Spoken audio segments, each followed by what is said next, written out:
Occasion ఏదైనా location ఎక్కడైనా తెలుగువారి వేడుక అంటే ఆలివ్ మిఠాయి ఉండాల్సిందే. మిఠాయి అంటే ఆలివ్.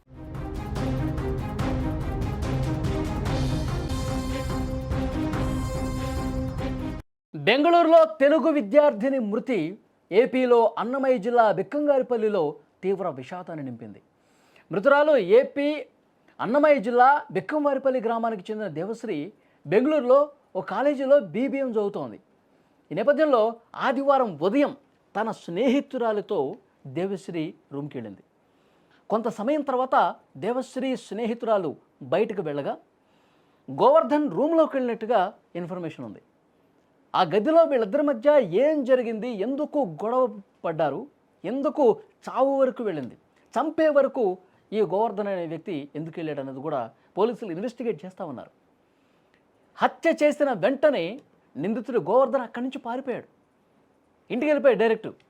దేవశ్రీ మరణ వార్త ఆమె స్వగ్రామం రామసముద్రం మండలం బిక్కంవారిపల్లిలో తీవ్ర విషాదాన్ని తీసుకొచ్చింది.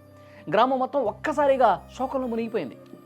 కూతురు ఇక లేదు అన్న మరణ వార్త విన్న తండ్రి గుండెలు పగిలేలా రోధించినటువంటి తీరు అందరినీ కలిచివేసింది. బెంగళూరుకు పోయిన తర్వాత బెంగళూరులో ఒక మంచి కాలేజీలో చదువుకుంటున్నటువంటి ఆమె ఎప్పుడైనా సెలవులు వచ్చినప్పుడు ఇక్కడికి వచ్చేది.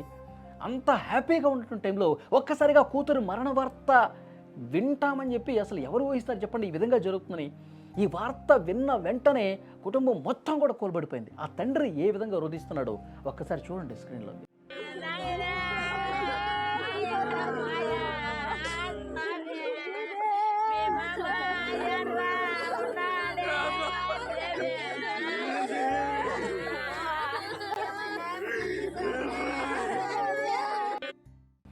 అల్లారు ముద్దుగా పెంచుకున్నటువంటి కూతురు ఈ విధంగా విగత జీవిగా మారిపోయి ఈ విధంగా ఇంటికి వస్తుందని చెప్పి అసలు ఎప్పుడూ కూడా ఊహించినటువంటి వాళ్ళు ఆ మరణ వార్త విని షాక్ అయిపోయారండి. గుండెలు బాదుకుంటూ రోధిస్తూ ఉన్నారు. మొన్ననే ఫోన్ చేసి మాట్లాడావు కదమ్మా, నిన్ననే ఫోన్ చేసి మాట్లాడావు కదమ్మా, అంతా బాగానే ఉంది, అంతా సంతోషంగా ఉంది, ఇక్కడ అంతా కూడా చదువు బాగా చెప్తున్నారు, ఇక్కడ ఫుడ్ కూడా అంతా బాగుంది, అంతా సవ్యంగా ఉందని చెప్పేసి అనుకుంటున్నటువంటి సమయంలో అసలు ఏం జరిగిందో, ఎవడు రూమ్లోకి వచ్చాడు, ఎవడు ఏ విధంగా చేశాడు, ఎవడు చంపేశాడు, అసలు ఏమీ అర్థం కావట్లేదు మాకు, ఉన్న పళాన కూతురు దూరం అయిపోయింది అన్నటువంటి బాధ కుటుంబ సభ్యుల్లో ఏ విధంగా కనిపిస్తుందో చూడండి. అసలు ఒక్కరోజు ముందు ఆ గదికి వెళ్ళే సమయంలో ఏం జరిగిందో కూడా ప్రస్తుతం పోలీసులు ఇన్వెస్టిగేట్ చేస్తూ ఉన్నారు. దేవశ్రీ తన ఫ్రెండ్తో కలిసి ఫ్రెండ్ రూమ్కి వెళ్ళిందండి. వెళ్ళిన తర్వాత ఫ్రెండ్తో చాలాసేపు గడిపింది. ఆ తర్వాత ఆ దేవశ్రీ ఫ్రెండు రూమ్ నుంచి బయటకు వచ్చింది, బయటకు వెళ్ళిపోయింది. బయటకు వెళ్ళిపోయిన కాసేపటికి ఈ గోవర్ధన్ అనేవాడు ఎవడైతే నిందితుడు ఉన్నాడో, ఎవడైతే ఈ విధంగా చేశాడో, ఎవడైతే దారుణంగా దేవశ్రీని చంపినటువంటి వ్యక్తిగా ఉన్నాడో అతను ఆ రూమ్లోకి వచ్చాడండి. ఆ రూమ్లోకి వచ్చాడు, చాలాసేపు ఉన్నారు, మాట్లాడుకున్నారు, గొడవ జరిగింది. ఆ గొడవ పెద్దదైపోయింది, కొట్టుకునే స్థాయికి వెళ్ళింది. అంత పెద్ద గొడవ జరిగినప్పుడు తల మీద అక్కడ ఉన్నటువంటి ఒక బలమైనటువంటి వస్తువు తీసుకుని తల మీద కొట్టి అది స్పాట్లో చంపేసినట్టుగా అక్కడ ఆధారాలను బట్టి అర్థమవుతుంది. అక్కడ స్థానికంగా బెంగళూరులో ఉన్నటువంటి పోలీస్ స్టేషన్లో కేసు నమోదైంది. వాళ్ళు ఇన్వెస్టిగేట్ చేశారు. ఇక్కడ ఈ అమ్మాయి తల్లిదండ్రులకి అన్నమయ్య జిల్లాలో బిక్కంగారిపల్లిలో ఆ కుటుంబానికి సమాచారం ఇచ్చారు. సమాచారం ఇచ్చిన వెంటనే ఒక్కసారిగా షాక్ అయిపోయినటువంటి పరిస్థితి. అమ్మాయి మంచిగా చదువుకుని పెద్ద చదువులు చదివి మంచి ఉద్యోగం సంపాదిస్తానని చెప్పి చెప్తున్న కన్న కూతురు ఈ విధంగా శవమై తిరిగి వస్తుందని చెప్పి ఎవ్వరూ కూడా ఊహించినటువంటి పరిస్థితి. అల్లారు ముద్దుగా ఎంతో ప్రేమగా ఎంతో ఆప్యాయంగా పెంచుకున్నటువంటి కూతురు ప్రతిరోజు ఫోన్లో నాన్న ఎలా ఉన్నావు నాన్న, భోజనం చేశావా, ఇవన్నీ కూడా చెప్పేదంట. ఆ కుటుంబ సభ్యులు ఏడుస్తూ గుండెలు బాదుకుంటూ రోధిస్తూ ఆ కూతురుతో ఉన్నటువంటి ఆ బంధాన్ని గుర్తు తెచ్చుకుంటూ రోధిస్తున్నటువంటి పరిస్థితి. అసలు వాడు ఎవడు అనేది మాకు తెలియాలి అని చెప్పి మాట్లాడుతూ ఉన్నారు. వాడు ఎందుకు ఈ విధంగా చేశాడు, అసలు మా అమ్మాయికి ఏమైనా పరిచయం ఉందా లేదా, లేదంటే వాడు ఏమన్నా అగంతకుడా అని వాళ్ళు క్వశ్చన్ చేస్తూ ఉన్నారు.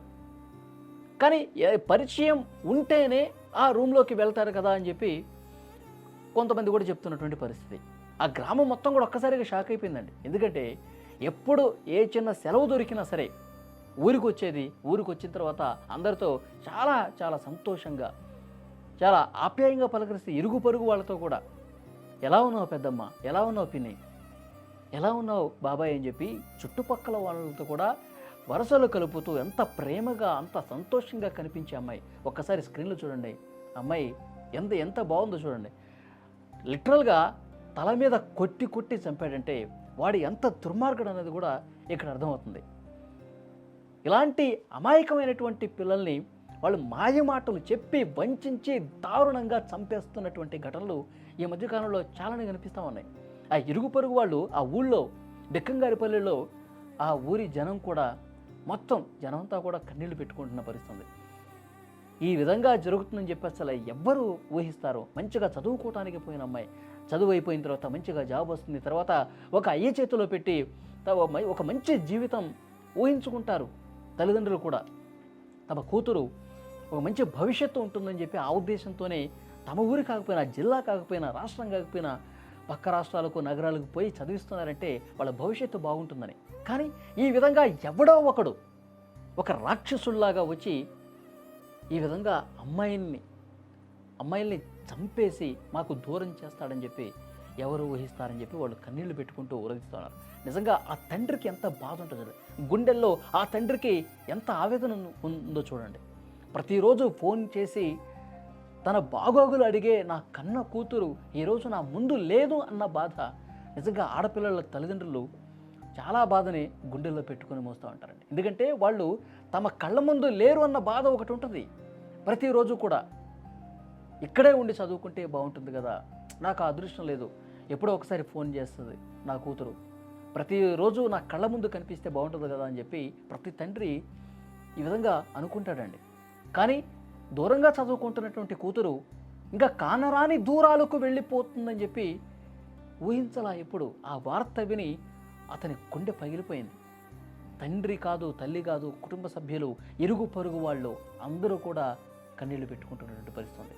ఒకటే డిమాండ్ చేస్తామన్నారు, వాడిని మాకు అప్పగించండి, వాడి సంగతి మేము చూస్తాం. మా అమ్మాయిని ఇంత దారుణంగా చంపినటువంటి విధవ అసలు ఏం జరిగింది పూర్తిగా దర్యాప్తు చేయండి, కానీ వాడిని మాత్రం జైల్లో పెట్టి కూర్చొని వాడికి 3 పూట్ల తిండి పెట్టి జైల్లో పెట్టద్దు, మాకు అప్పగించండి అని కూడా మిగతా కుటుంబ సభ్యులు మాట్లాడుతున్నట్టు పరిస్థితి. ఒక్కసారి ఆ తండ్రి ఆవేదన, ఆ బాధ చూస్తే నిజంగా ఎవరికైనా సరే కళ్ళు చెమర్చుతాయి.